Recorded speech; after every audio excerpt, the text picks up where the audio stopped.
Hello, and welcome to the Grim Tutors, your one-stop shop for all things Magic the Gathering. My name's Oblivion, and I'm here to tell you about the new mechanics featured in Aetherdrift. Aetherdrift will be officially releasing on February 14th, and there's a couple of things that you might need to know so you can start your engines, crew your vehicles, mount your saddles, and, go vroom.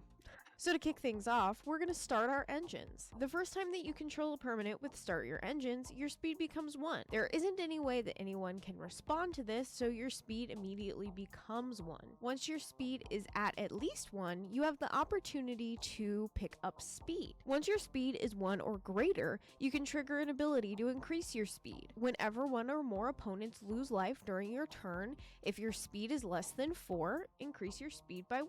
This ability triggers only once each turn. It's not tied to any permanents, it's just you, and for the rest of the game, it can be triggered as long as your speed is less than 4, no matter what permanents you control. 4 is the max speed. There are lots of different cards in the set that give you special boosts and boons when you have max speed, and there are a couple cards out there that allow you to lose speed, but for the most part, once you've started your engines and your speed is 1, you'll continue to pick up speed until you hit max speed. Also keep in mind that once you've started your engines and given yourself speed 1, if you play another card that says start your engines, that does not increase your speed. The only way that your speed is going to increase is if you have triggered the ability of whenever one or more of your opponents loses life during your turn, increase your speed by 1 unless you have max speed. The next mechanic is exhaust. This is very similar to something that we saw a little bit of in Duskmourn, but they gave it, of course, a very cool car vroom vroom kind of name. So exhaust abilities are abilities on a card that allow you to activate them only once,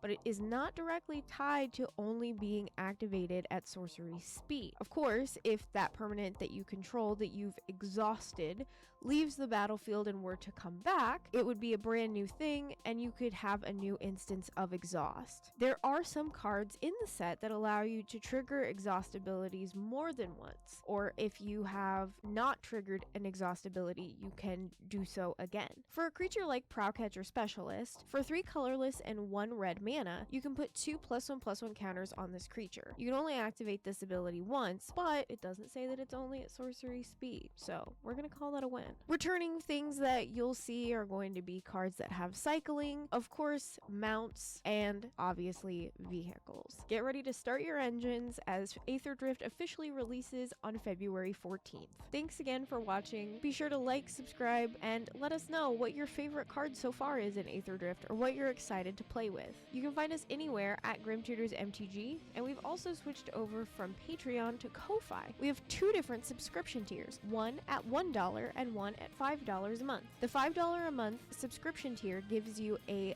limited edition, will never be given away at conventions, token and sticker that's super secret and super custom and super cool, along with the handwritten thank you note and all of the other tokens and stickers that we normally give away. We would love for you to support us in any way that you see fit. We will also have in the description below the links to our bonfire store as well as our Jink Mats Creators Corner collaboration where you can buy many playmats. I think there's like 7 different kinds. Time to go give my vehicles a tune-up so I can beat you all in this race. We'll see you next time. Bye!